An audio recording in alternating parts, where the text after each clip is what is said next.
What happens when organized crime decides to move into your town? It could take years to get rid of it, as Carol Maureen found in her story about one town in Illinois. The name of the town is Cicero, and the mobster that moved in was Al Capone.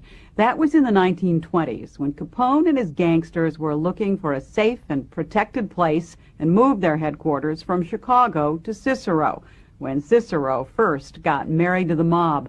It's been a long time since the law caught up with Capone, but as you'll see, the mob's chokehold on everything from gambling to government, what Capone started more than 80 years ago, may not yet be gone. Cicero, Illinois is a blue-collar town filled with the faces of hard work. Very few people in this suburb of 70,000 ever get rich, but one group that has made money here for the better part of 80 years is the group known simply as the Outfit. They don't come any bigger than Alphonse Capone. Al Capone was the first, but hardly the last of the big-name mob bosses who controlled the rackets in Cicero. There was Frank Nitti, Capone's enforcer and hand-picked successor, Sam Momo Giancana, whose friendships included John Kennedy and Marilyn Monroe, and Tony Big Tuna Accardo, the most feared and respected of all mob bosses. Nearly 40 years ago, this was how Cicero was described by the Cook County State's Attorney. I characterized Cicero in 1961 as being a walled city of the syndicate. Back in 1989, that wall began to crack. The man on the left in this IRS surveillance tape is Cicero native Bill Jehoda, who for 10 years was one of the mob's top bookies. I was in the gambling department. I'm in the mob's hospitality wing, or the entertainment division. But let me tell you, gambling is a very dangerous and competitive line of work. There were 3 murders on my shift that I was aware of that related to gambling. And 2 of those murders, you drove the men to what ended up being their final destination. In 2 of those cases, I was what would be considered the setup guy. I steered the men to the place where they were ultimately killed. Not long after that, Bill Jehoda became a government informant, and his testimony helped convict 20 members of a gambling crew headquartered in Cicero. When his work was done, Jehoda left town a marked man. Welcome to Town Hall. Good to be back. This brings back memories. So when he returned home at our request to talk about the mob and Cicero, he did so with plenty of security. The mob controlled Town Hall. It wasn't necessarily who was in there, it was who the mob put in there. To look the other way, it would. Correct. And that applied to the police department or any other part of the government? Absolutely, from one end of the building to the other. According to Jehoda, in the 1980s and 1990s, the mob's man at Town Hall was trustee Frank Maltese. In 1988, Frank Maltese married his longtime girlfriend, Betty Loren, with some of the mob's top men in attendance. 3 years later, a federal grand jury indicted Frank Maltese on gambling and racketeering charges. Maltese pled guilty to those federal charges, but died before he could be sent to prison, but not before pulling off what some consider his best political fix. In a closed-door meeting with other town trustees, Frank Maltese pulled the strings to have his wife, who had never been elected to any office, named the president of the town of Cicero. Good afternoon, Cicero Town Hall. Today, up on the second floor of Town Hall is where you will find Betty Loren-Matese, Cicero's former liquor commissioner, who has a penchant for big hair and false eyelashes. Despite being married to a mobster, she took office and vowed to change Cicero's mob image. Every community has a problem, but apparently we get the notoriety because everybody knows the name Cicero. Everybody. You can go out of state. Some people in southern states say, oh my God, Cicero. They assume that there's hitmen and machine guns on the streets. Since 1993, Betty Loren-Maltese has closed down strip joints, taken on street gangs, and 3 years ago she set out to reform Cicero's police department, which by her own account was corrupt. After a nationwide search, she found the man to do the job in Joplin, Missouri. David Niebuhr was the chief there when he got a call from a recruiter. He described the location, the type of crime, type of government that they had previously had, and I told him, you got to be talking about Cicero, and if you think I would go to Cicero, Illinois, you have to be stark raving mad. What changed his mind, Niebuhr said, was a talk he had with the town president. I mean, this was discussed specifically with Betty, is that no one, if I find that they are involved in corruption, is untouchable. When you said that to Betty Loren-Matese, that if I find corruption, that person's going to get it, what did she say? She agreed to every one of the terms. And so he accepted. And it wasn't long before Niebuhr said he started to find things that appeared corrupt. For instance, there was ram towing, which, after submitting the low bid, got the exclusive contract to tow cars in Cicero. Is there a lot of money to be made in a towing contract of this size? An unbelievable amount of money made in police tows in any metropolitan community. Ram got that contract after being in business just 1 week, and over the next 2 years, Ram Towing, along with its sister company, gave over $30,000 to the political campaign of Betty Loren-Matese. Did you ever say to her, I believe there's corruption going on in Ram Towing with the city?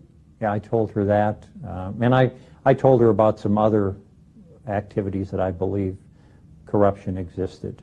When you began seeing the other specters of corruption, did organized crime intrude on that landscape as well?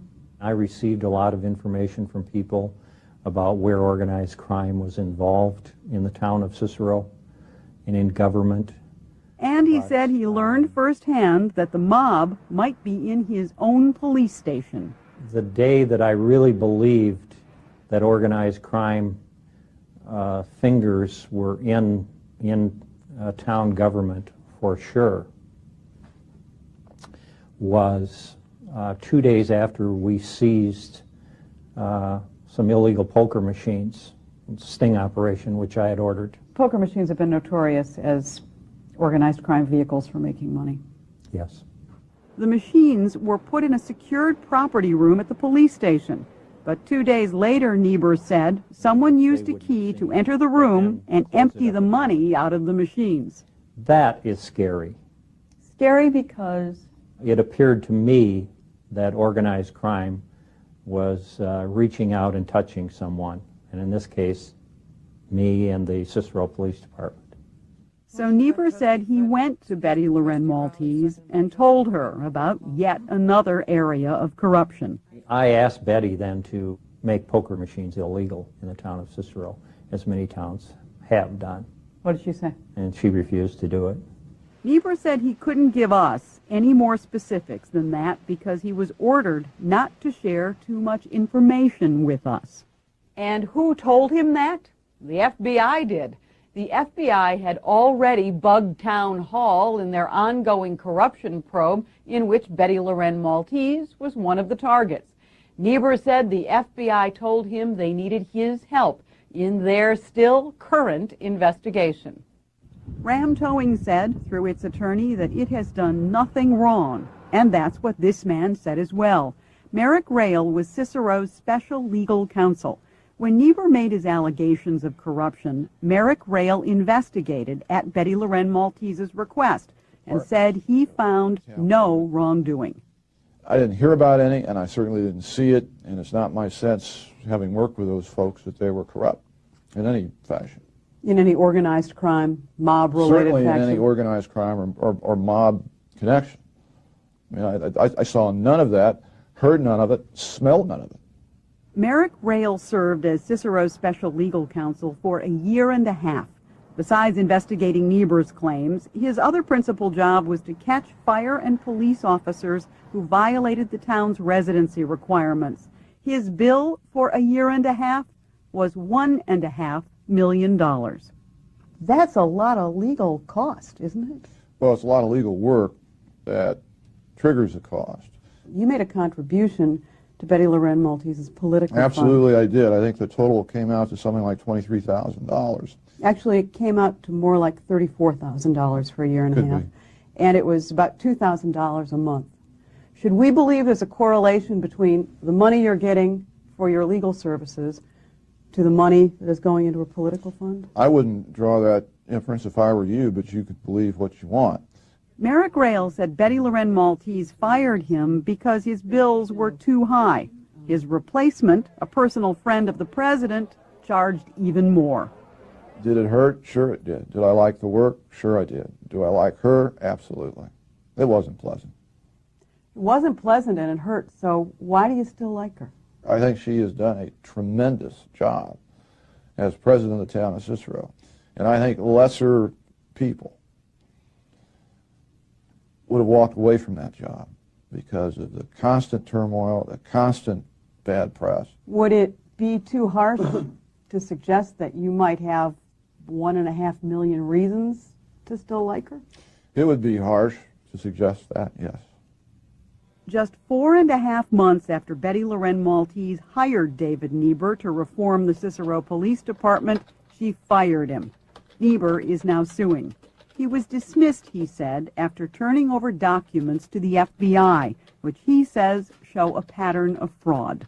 That night, 5 members of the police department showed up at my house, seized my car, uniforms, ammunition, and served me with a letter from Betty saying that I could no longer represent myself as an employee of the town of Cicero in any capacity.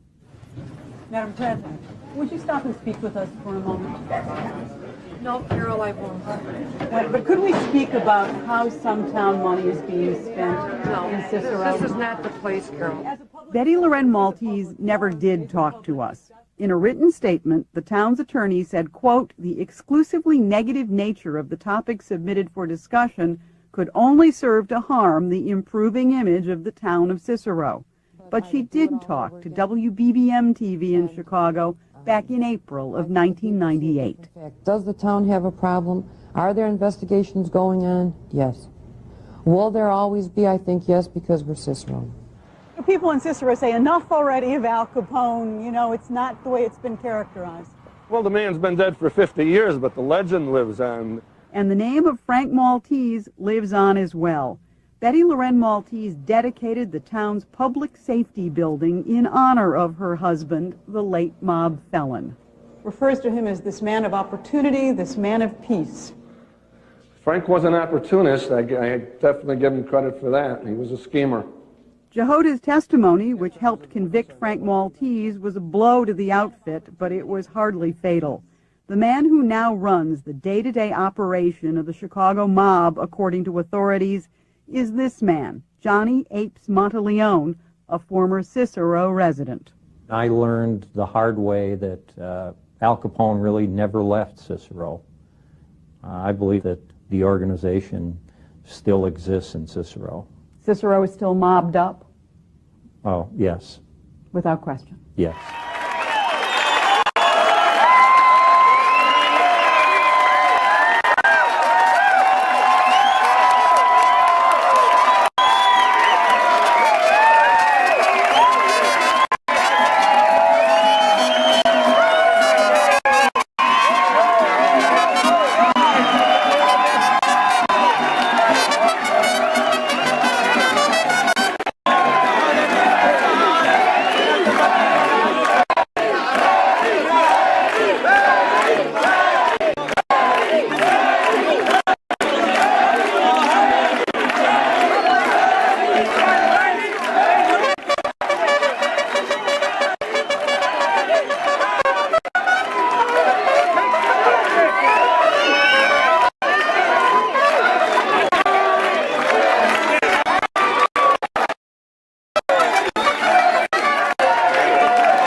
near your home in Cicero again?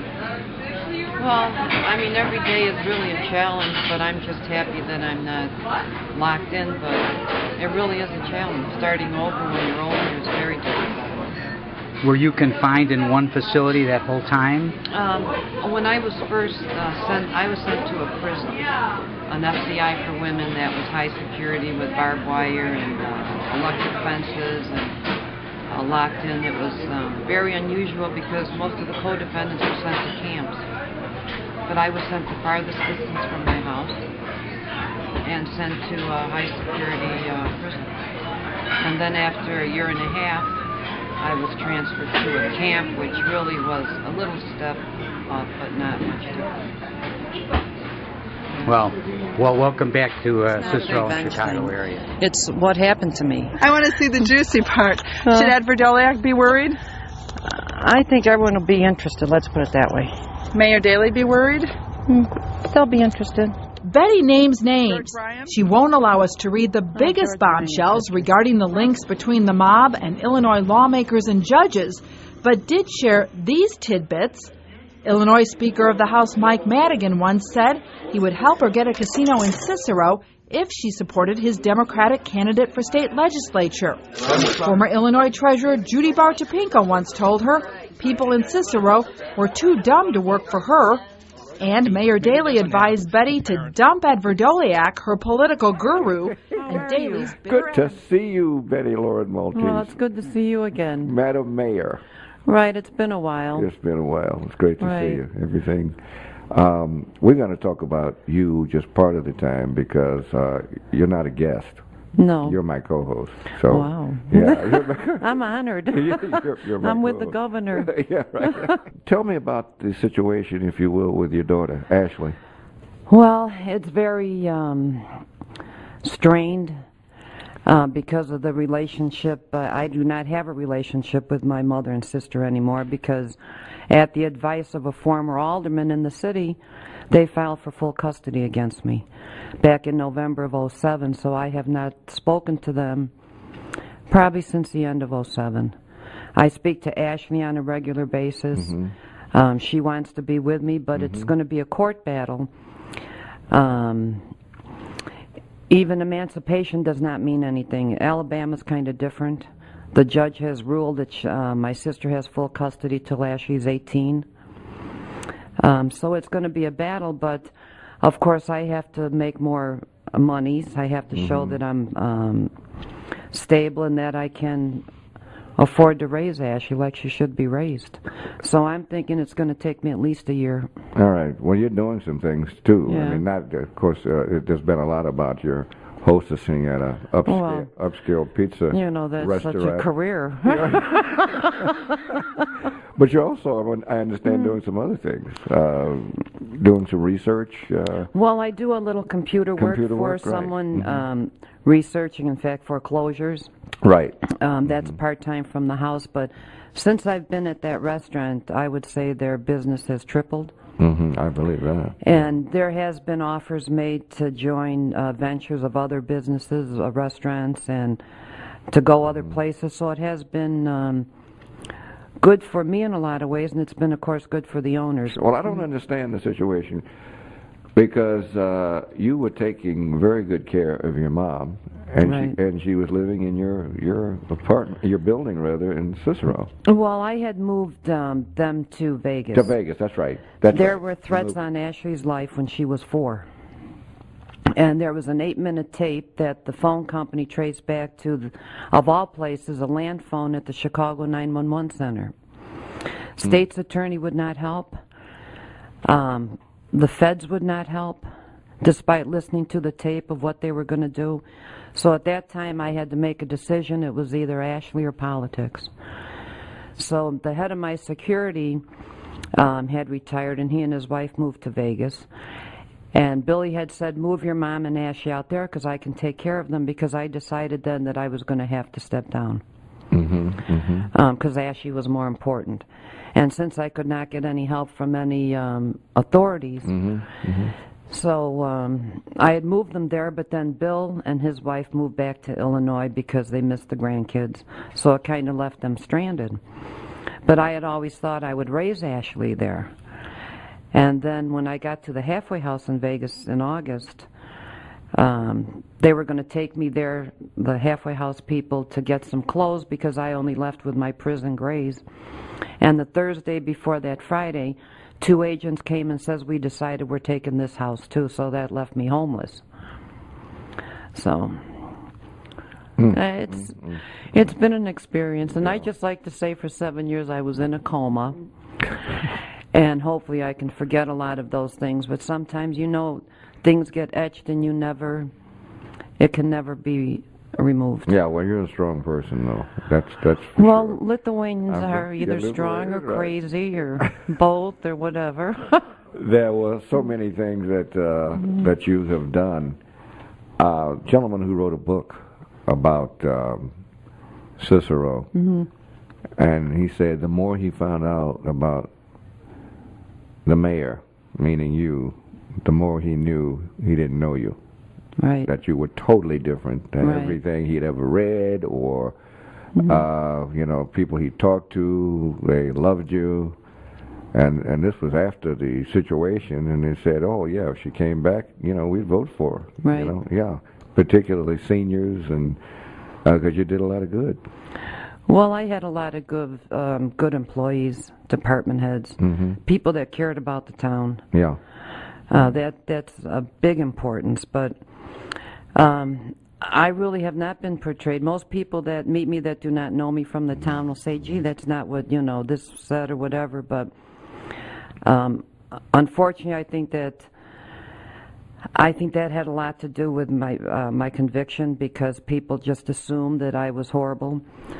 But it's interesting you say about writing a book. There was a book that was published by a large publishing company that I never spoke to the writer, and it said that I was a stripper and that I worked topless in a topless bar.